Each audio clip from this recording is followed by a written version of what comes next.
That would help us out a lot.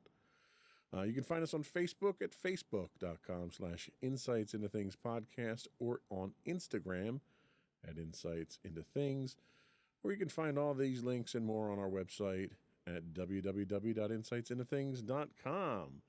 And that's it. Another one in the books. Stay safe out there, everybody. Bye.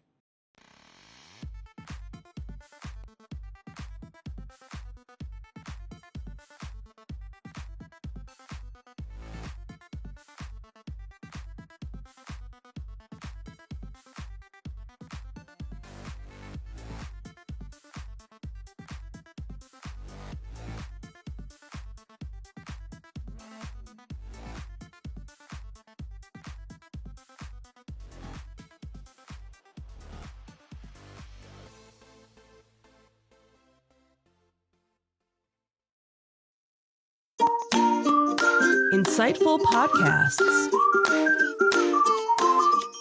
by informative hosts.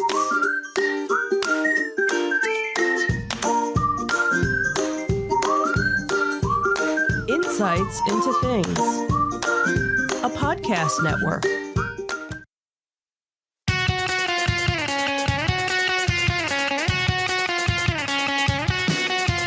Welcome to Insights Into Entertainment, a podcast series taking a deeper look into entertainment and media. Your hosts, Joseph and Michelle Whalen, a husband and wife team of pop culture fanatics, are exploring all things from music and movies to television and fandom. Welcome to, that was kind of a sudden intro there, wasn't Sure it? was. Kind of cut that off a little abruptly. A little out of practice. Welcome to Insights Into Entertainment. This is episode 149. Franklin, my dear, I don't give a Zolocon.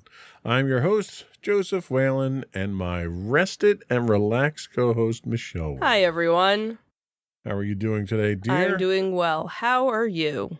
I am frustrated because my camera 3 is not working and I had to quickly replace it. I understand. But other than technical difficulties, I think I'm doing just Well, fine. that's good. So been kind of on a hiatus for a while here. with our Unintentional. entertainment. We just haven't had a lot to talk Yeah, about. we keep kind of trying to, I guess, revamp how we want the show to be, what we want the show to be, and we just haven't really found that right mix of what we actually want to do. We don't want to just regurgitate, the news stories. We want to add value. Right, We want to add value to the things that we talk Right. about. We want to make it so that, also you can go back to a past podcast and re-listen to it again Right. and find some entertainment value from it. So, And I think the weekly cadence got to be too much of a grind. It got to the point where we were struggling to find things. to right. include in the So show. it was definitely we want it to be quality, not necessarily quantity. So if it's something where it's once a month, it's once a month. If it's twice a month, it's twice a month. If it's, I think at minimum once a month, I think we can come up with Probably. enough things to talk Probably. about. Especially now that convention season's going Yeah, on. yeah. So today we're not really going to be talking about much in the way of news. We're going to be talking about a couple of things that we had attended. We will be talking in our first segment about the Disney 100 exhibition at the Franklin Institute in Philadelphia. Then the next day, actually, we went to Zolocon. Zolocon. It's your most favorite convention toy show to go to. So we Just so have you a can little say bit that. of- We have a little bit of footage from both of those. We'll take a look at those. And then I kind of threw something together real quick for our third segment here. I thought it would be worthwhile, since our last podcast, we talked about swapping the Bobs again and Bob Iger coming back. Thought it'd be kind of interesting to kind of see where things are and what challenges Iger might be facing right now, and just get your opinion on that. and how things are going with Disney, since he's come back into the Sure. fold. But before we do that, though, I would like to invite our listening and viewing audience to subscribe to the podcast. You can get audio versions of this podcast listed as Insights into Entertainment, and you can get audio and video versions of all the network's podcasts listed as Insights into Things. You can find us pretty much anywhere you can get a podcast these days, Google, Apple, Spotify, and so forth. I would also invite you to write in, give us your feedback, tell us how we're doing, give us your suggestions on what you'd like us to talk about. You can email us at comments@insightsintothings.com.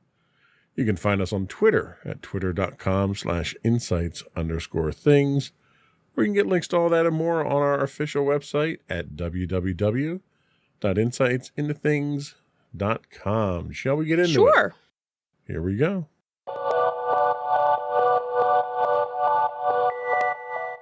So, Disney 100, Franklin Institute, Philadelphia. We were there Last weekend. last weekend, which was that opening No, weekend? it was their second weekend. Second weekend. They Second opened weekend. the week before. Right. So we were there early in the morning. We got there. We did the museum. We had a 12:30 time for the exhibit. And they have it in the same exhibit hall they have all the other ones. We've done the Star Wars one. We've done the Marvel one. What are your thoughts? Walk us through it.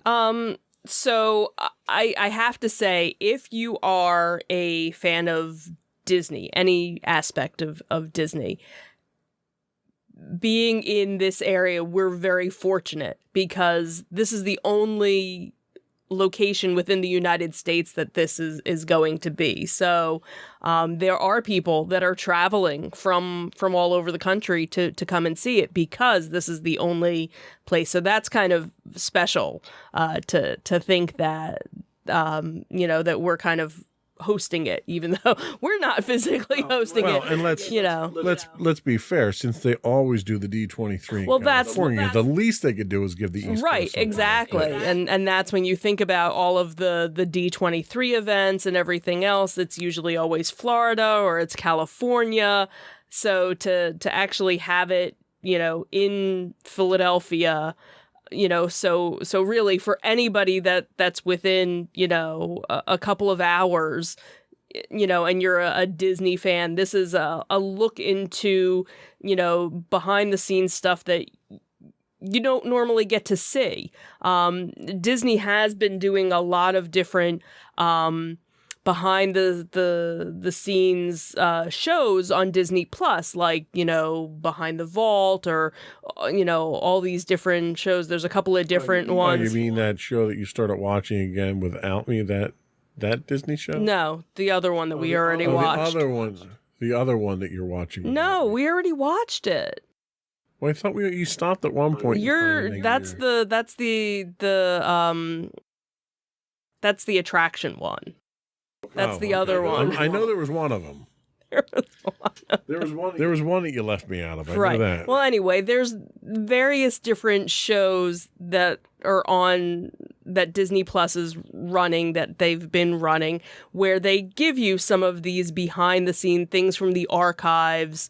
Look at stuff that, unless you work for the Disney Corporation, you've never seen. So this is such an opportunity to be able to see so many different things from so many different decades, going back 100 years really with the company when you think about it, and different aspects of it. So you have the animated part of it, you have the music part of it, you have the attractions, so they break down the whole exhibit into, I think they had it in 10, what did they call it?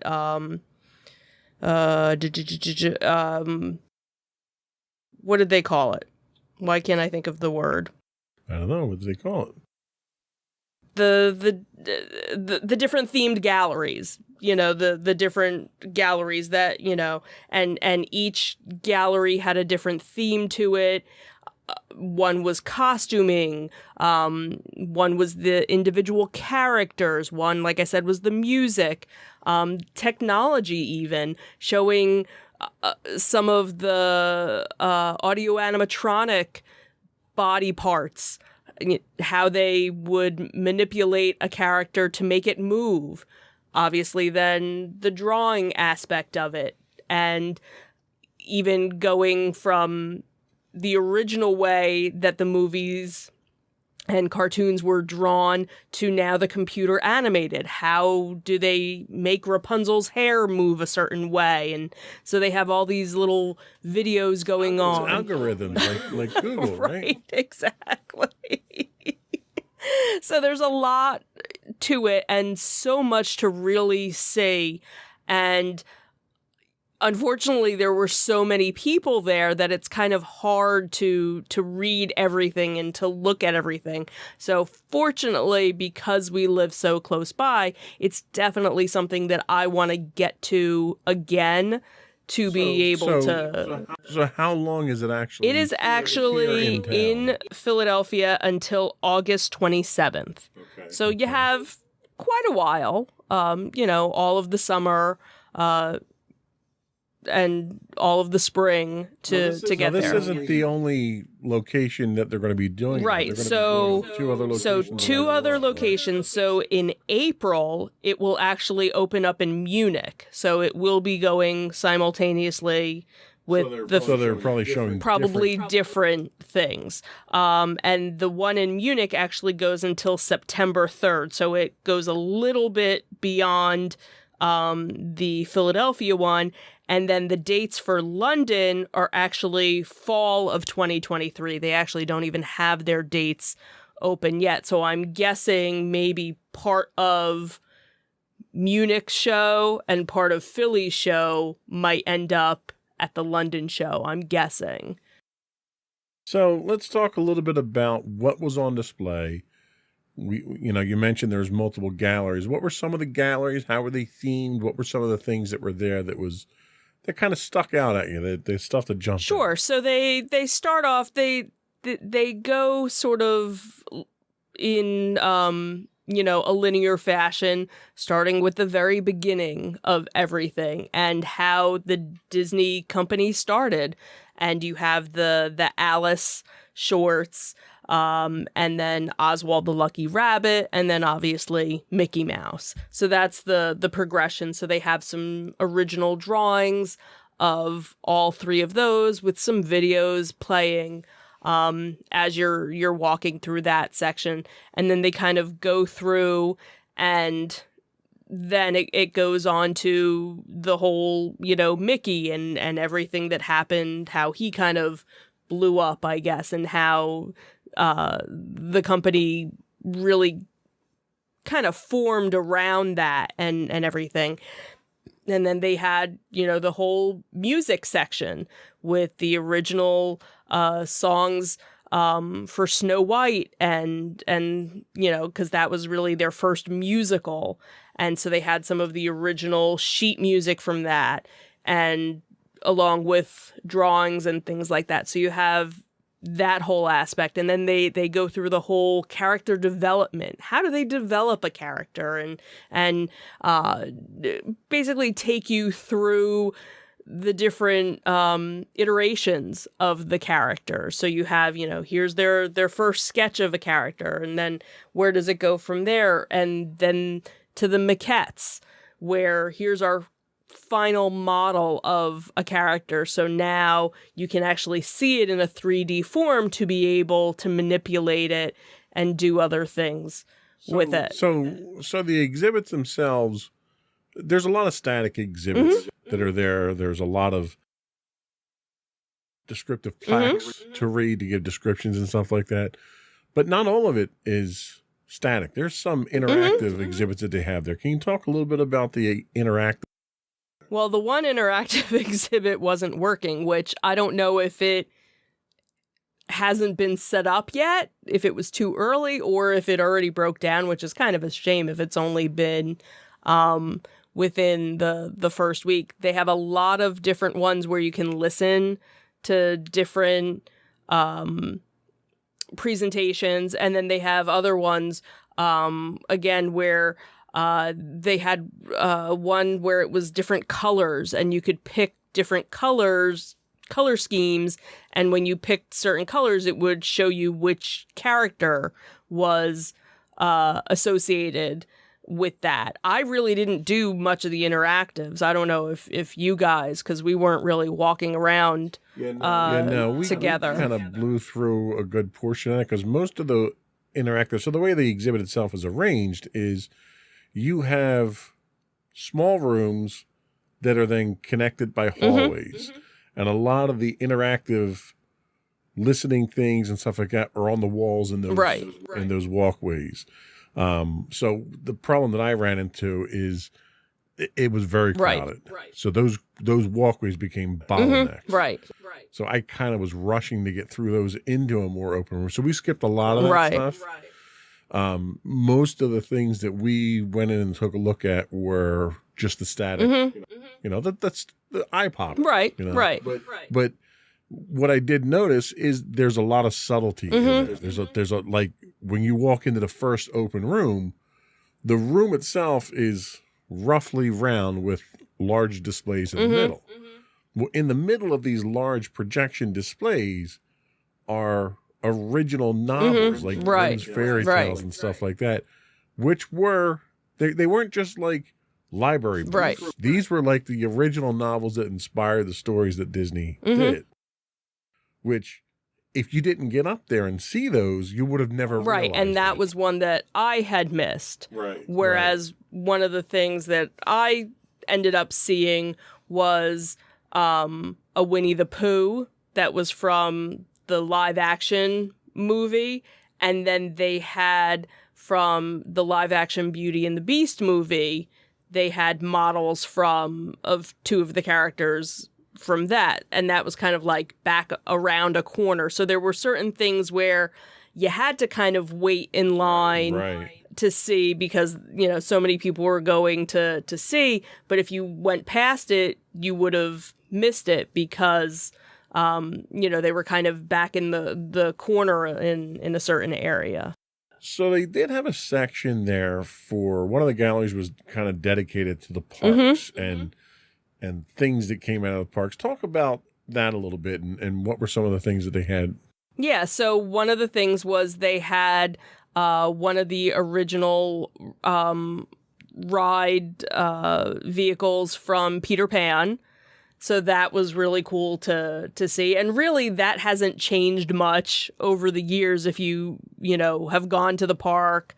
You know, recently it pretty much looks the same. Then one of the bobsleds from the Matterhorn was there as well. One of the other things that was really cool, I don't think you had it in your video, but I know I took a picture of it, was they had the original name tags from when the Disneyland first opened. And I guess when they had first done them, they had numbers on them, and they had the number 1, which was Walt Disney's original name tag, you know, from the park. So that was really kind of interesting. And then they had some other models. So they had one of the dolls from It's a Small World. They had one of the characters from Mr. Toad's Wild Ride, one of the little devils there. One of the other things that was kind of cool was it was a model from... all you Disney fans are gonna yell at me because I'm. Is it in the movie? I don't think it was in the movie, but it was the Inner Space ride. But the little model, it's the Doom Buggy. It's, you know, but it was blue because on that ride it was the Omna. I can't think of the ride vehicle, but it looks like it's a little Doom Buggy, except it's blue and there are people in it. Maddie did catch that. I was like, oh, look, there's my Doom. Oh, it's not the Doom Buggy. You know, but I knew what it was because I knew they used that same ride vehicle in other rides back in the day. So of everything that they had there, what was the biggest highlight for you of the entire thing? Oh, I don't know. What jumped out at you the most? I don't know. I don't know if there was any like What was the most impressive thing? Was the most impressive? Well, I guess the castle, but that wasn't. Okay. Yeah, that was just a model of the castle. I think Walt's name badge, his name tag was probably, from a sentimental, Totally see that. The thing that jumped out at me the most was the model of the Nautilus. Like, it was the hero model that was 12 feet Right, long. right. It was monstrous. Right. That was just impressive to come around the corner and see that. Yeah, like everything was like, wow, cool. Like if they would have had something from the Haunted Mansion, that probably would have been like my. But they didn't, and that was kind of disappointing. Yeah, but that's the whole thing is I don't know if It's a shame because it was such a pet project of Walt's. Right. To do. Right. He was so involved in doing that. Like I would have liked to have seen more stuff with the audio animatronics and a little bit more of the history and the technology for that. But again, they had the different movies going on. In one of the movies, one of the clips they had was a behind the scenes of the Haunted Mansion. So they did have that. Let's run the video. Sure, you sure. Can kind of give us some commentary over the video and point out the things that catch your eye. Sure. So this was a cute little pre-show, I guess, when you first, walked in. And it was neatly done because when you're there, it's a hologram. It's a multi-screen 3-dimensional hologram. Yeah. So of course, being able to see, Walt Disney like that was really kind of cool. Kind of creepy, but kind of cool all at the same time. We believe in it all the way. We have confidence in our ability to do it right, and we work hard to do the best possible job. There's really no secret about our approach. We keep moving forward, opening up new doors, doing new things, because we're curious. And curiosity keeps leading us down new paths. We're always exploring and experimenting. Everybody ready? Then on with the show! Then move along. Right. Yeah, so this is the first section that you kind of walk through, and it shows, Oswald.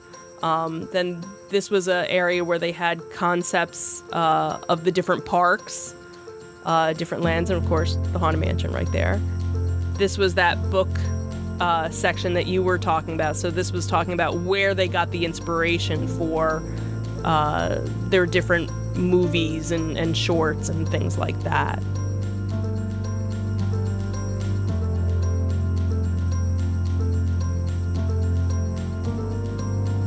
And this was, again, the innovation area and the multiplane, a miniature version of the multiplane camera. Talking about, again, that the first animated musical. And that was the original. They had the original scores there for. Yeah. And the original, record album.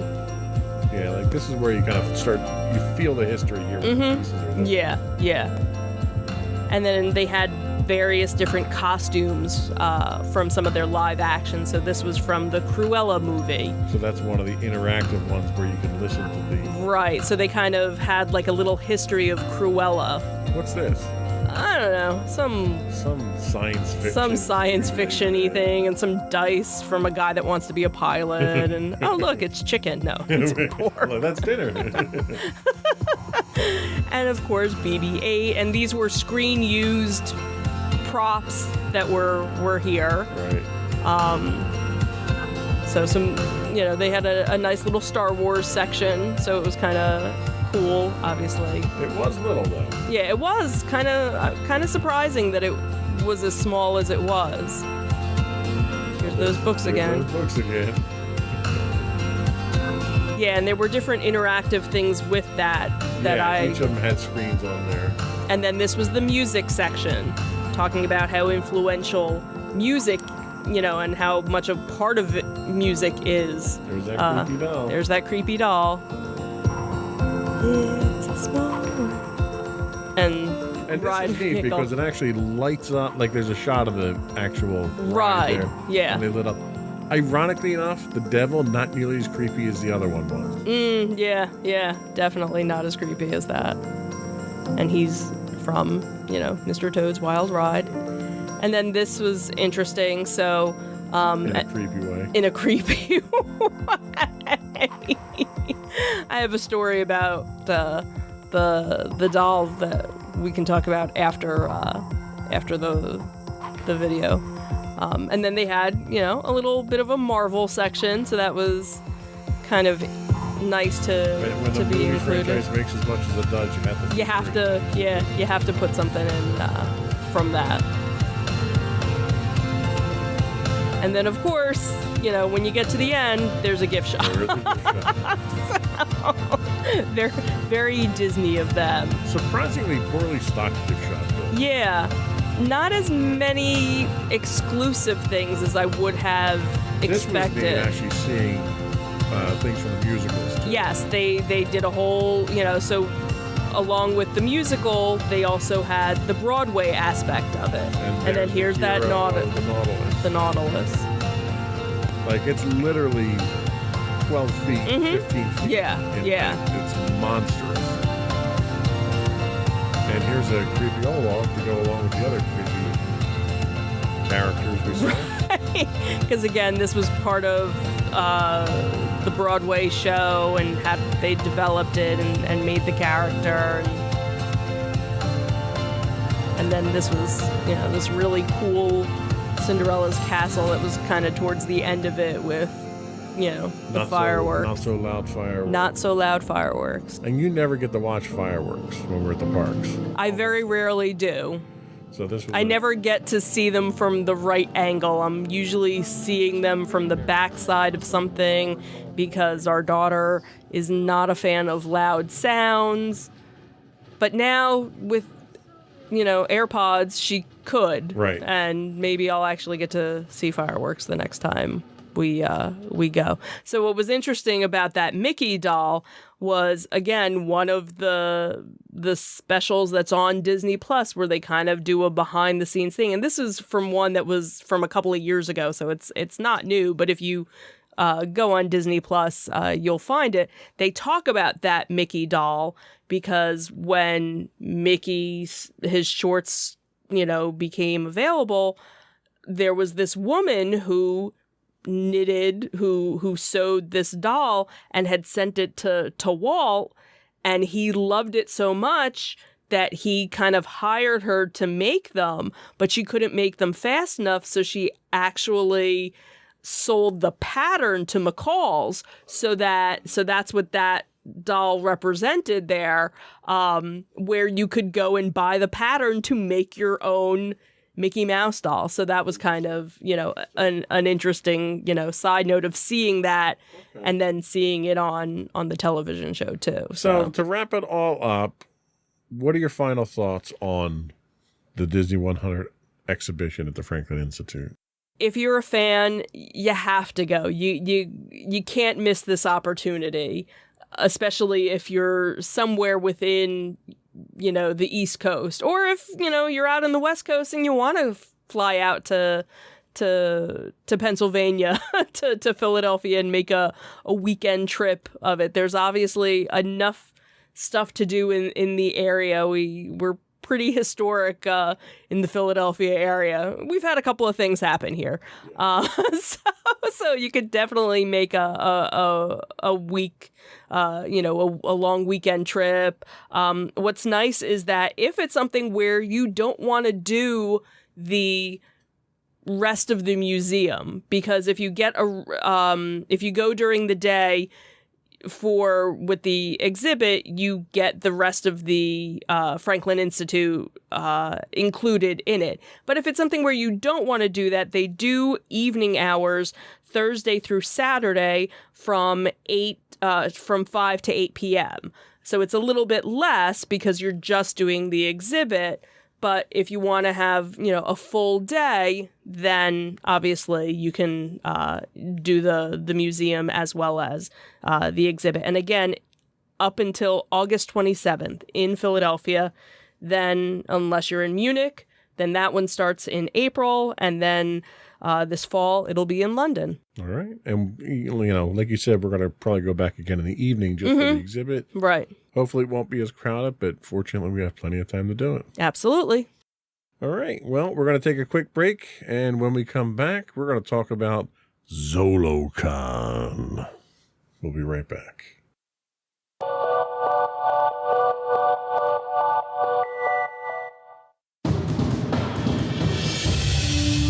For over 7 years, the Second Sith Empire has been the premier community guild in the online game Star Wars: The Old Republic. With hundreds of friendly and helpful active members, a weekly schedule of nightly events, annual guild meet and greets, and an active community both on the web and on Discord. The Second Sith Empire is more than your typical gaming group. We're family. Join us on the Starforge server for nightly events such as operations, flashpoints, world boss hunts, Star Wars trivia, guild lottery, and much more. Visit us on the web today at www.thesecondsithempire.com.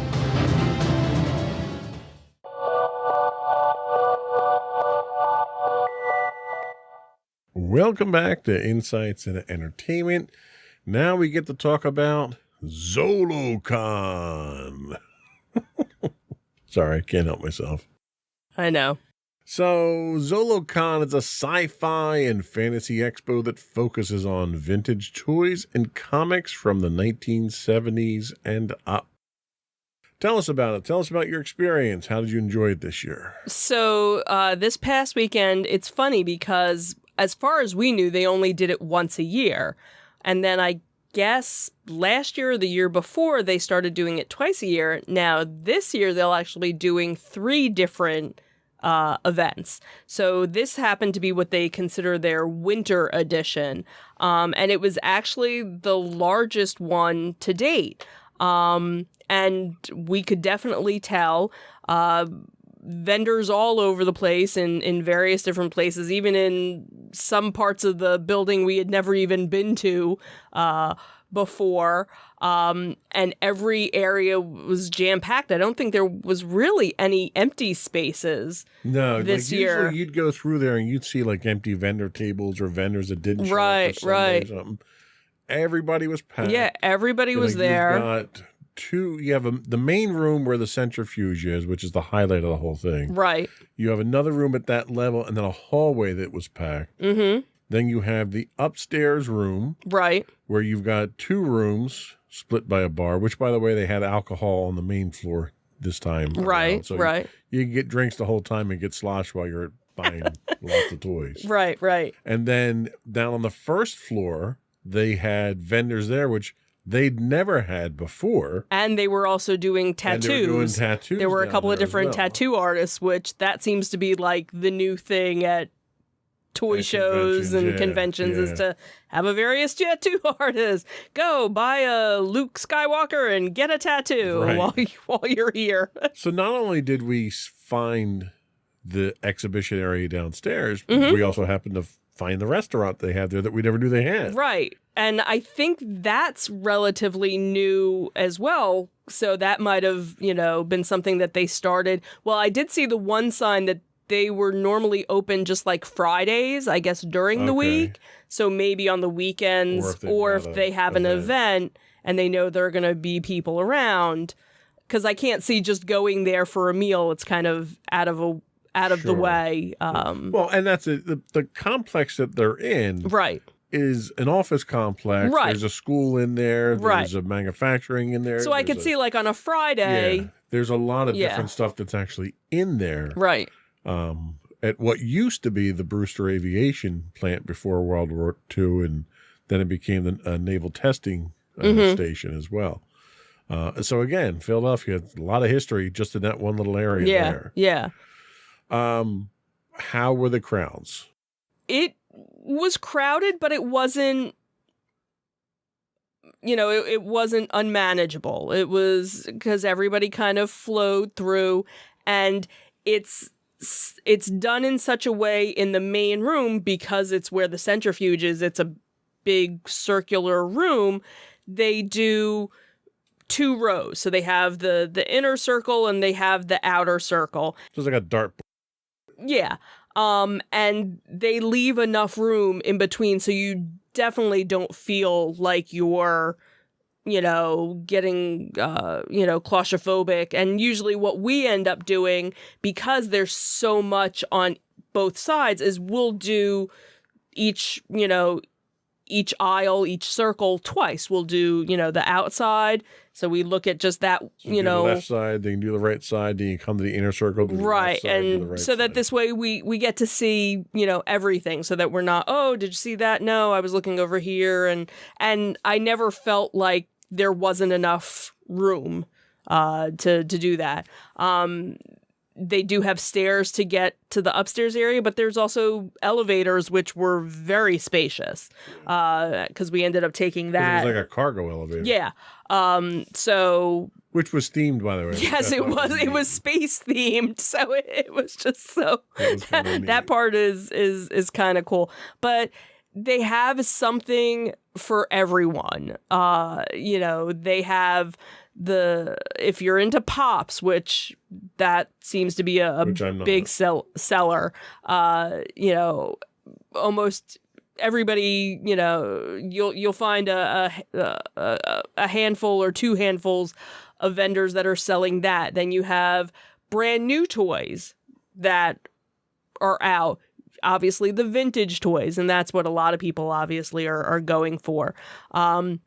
There was the one vendor, I think this was the first time we saw, who does pins. Yes. Beautiful pins. So between Maddie and myself, we bought a bunch of different pins. Well, and even the pendant guy that I had bought the one Yeah, I was thing gonna at, say the which I don't pendant. want to talk about because he hasn't gotten his Right, he presents yet, hasn't gotten his stuff yet. But the pendant guy that's there who hand makes his own pendants. Right, And it was neat because he's there interacting with it. He's not just selling his stuff. right. He's soliciting input for what you'd like to see him make Right, in like his next show. what would you like me to make? So that's what's always so cool about these events, is it's that unique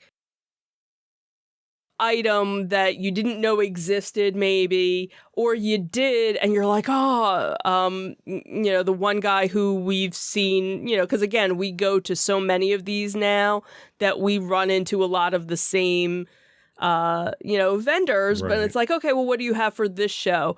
And the one guy, he sells Lego minifigures, and he makes the Lego figures. This time around, I didn't buy a Lego figure from him. He was selling purses and wallets, and he had a Haunted Mansion purse, and I was like, all right, take my money. Yeah.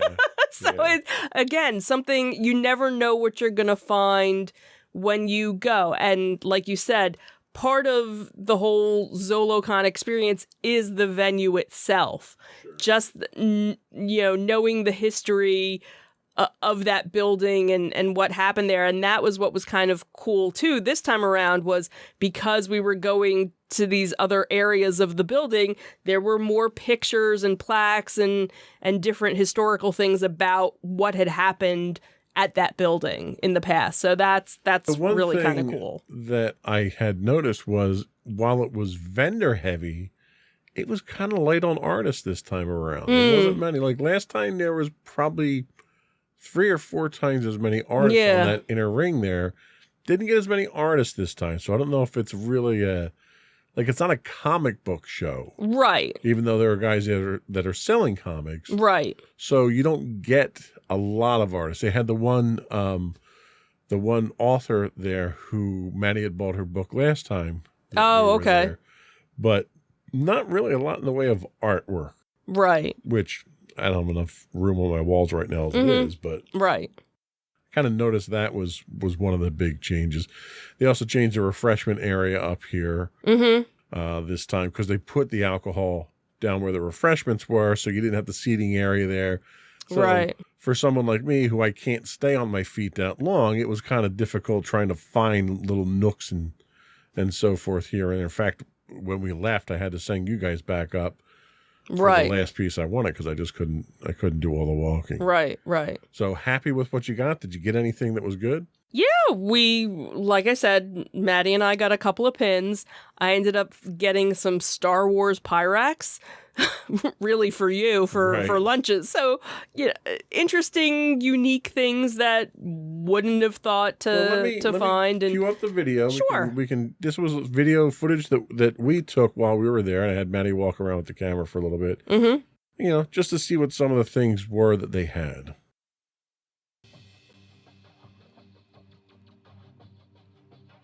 Yeah, so it's neat to see, you know, because again, here's the big giant centrifuge and various space stuff just there while you're walking around. But you can see how wide these aisles Oh, are. So yeah. there's plenty of room Yeah. with the aisles, which is nice. So you're not elbow to elbow with people. Right, like you are at right. Some of the shows. Right. You know, some of the sections, you know, with individual vendors, if they had like a little corner and you wanted to go into the corner to see, then it might have been tight. But other than that, for the most part, you know, and there were a lot of people there when we were there, so it wasn't like it was And this was Sunday that we were there. right. You know, We usually always tend to go on a Sunday. if we're not going for panels or for celebrities, which we usually don't go for, we'll almost always go on a Sunday. We'll go on the last day of the show because the vendors tend to be a lot more interested in selling their stuff. Right. 'Cause they Yeah, don't and you wanna have, take you know, a bunch of the vendors with homemade, you know, a couple of vendors with D&D stuff, dice Right. and dice towers, Mhm. which, you know, it's kind of nice to see that coming into its own now. right.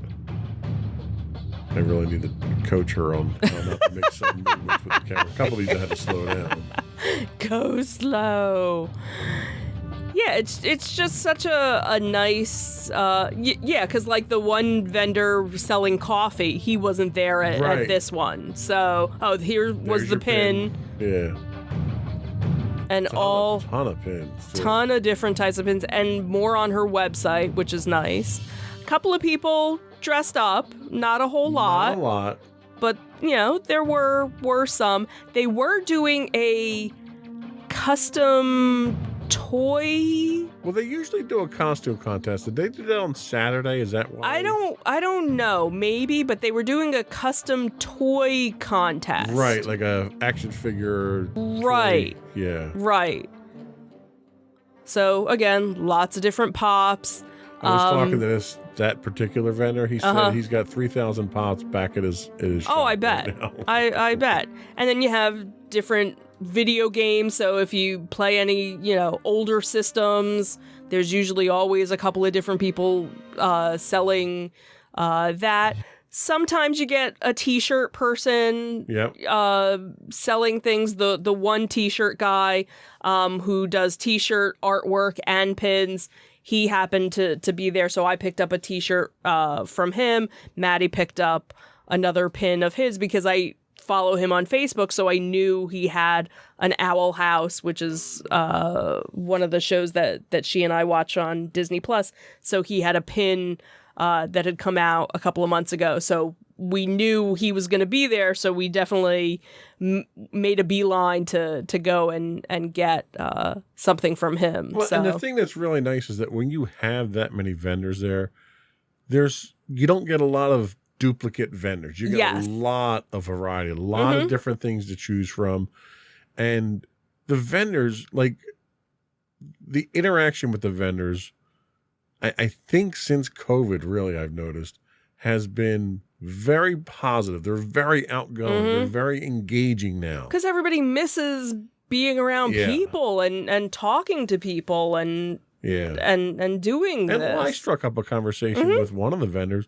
I was there for 15 minutes just talking about, you know, how the shows have been going and how business has been, and you know, different types of customers, and they're not just vendors; they're people that love the same things that you love too. So it's almost like a community at this point. Oh, absolutely, absolutely. And that was, you know, they. One of the Facebook groups, they have another ZoloCon Facebook group, and it was one of the organizers of it, and he was just over the moon about, you know, how well it went, and that this was, you know, their largest, you know, attendance to date, and that they couldn't speak, you know, they had so many nice things to say about the vendors that were there, about the guests that were there, about you know, just everything all around, just giving out the love. It's a great show. It's a great venue. It's not far for us. It's in Warminster. Right. So it's what, 45 minutes? About 45 minutes for us, yeah. So it's not that far from us, and it's just it's a nice day out. And it's kind of nice to go out there and buy stuff that you can't buy anywhere else. Right, exactly. And that's what's always, you know, and I think for us now, we've kind of, we've gotten to the point where we just have way too much stuff. You've seen our collection, and it's still, you know, since we did that video, what, a year ago now, there's been more stuff. And that was only a small sampling. Yeah, that wasn't even all of it. Where we've kind of come to the conclusion, we don't need to buy anything more. So for us to go to a show, it's really to see, you know, it's the experience. It's the experience of it, or to find that unique... I'm going to find stuff for other people now. Like I managed to get 2 really cool things for Sam this time. Right. That I couldn't get anywhere else. But that's kind of where I'm at. Right. And Maddie ended up picking up a couple of things that she wouldn't have normally been able to find.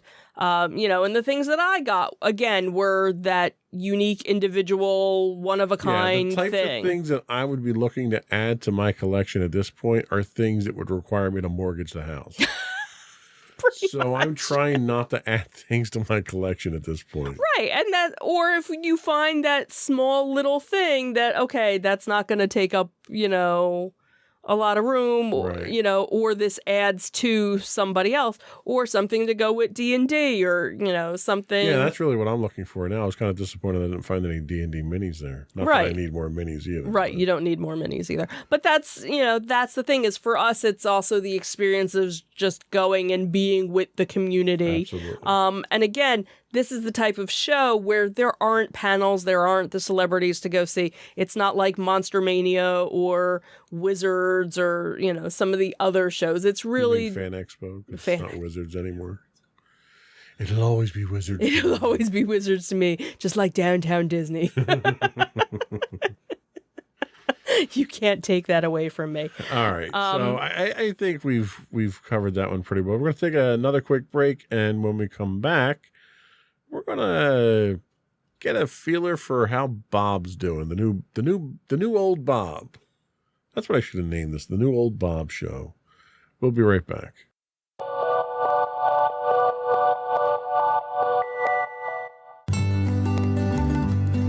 Insights into Teens, a podcast series exploring the issues and challenges of today's youth. Talking to real teens about real teen problems. Explore issues from braces to puberty, social anxiety to financial responsibility. Each week, we talk about the topics concerning today's youth. We look at how the issues affect teens, how to cope with these issues, and how parents, friends, and loved ones can help teens handle these challenges. Check out our video episodes on youtube.com/insightsintothings. Catch our audio versions on podcast.insightsintoteens.com or on the web at insightsintothings.com.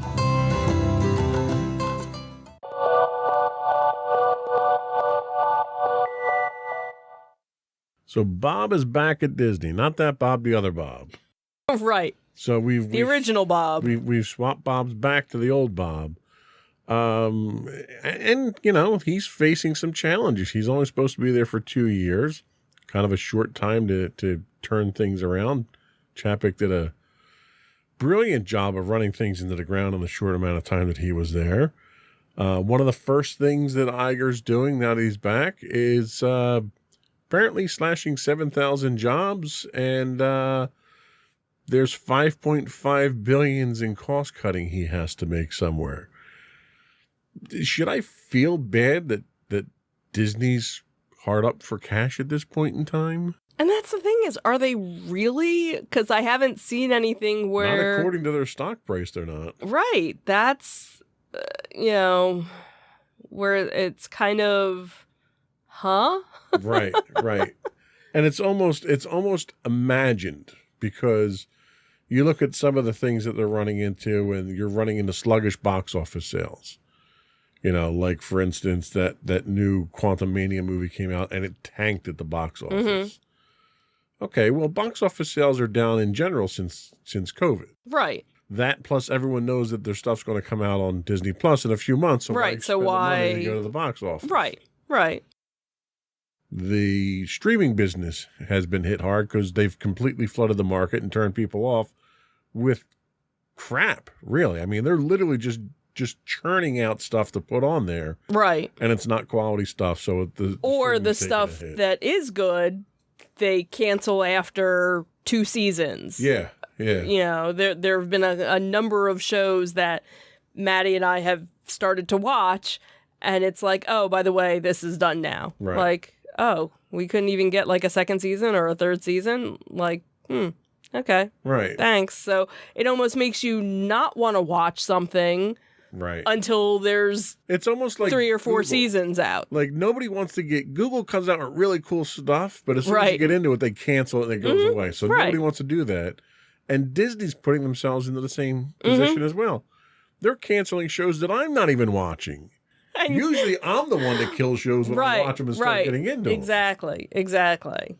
So I think that $5.5 billion they're talking about really is it's a fictitious number that they think they should be making that. I don't think Disney's losing money.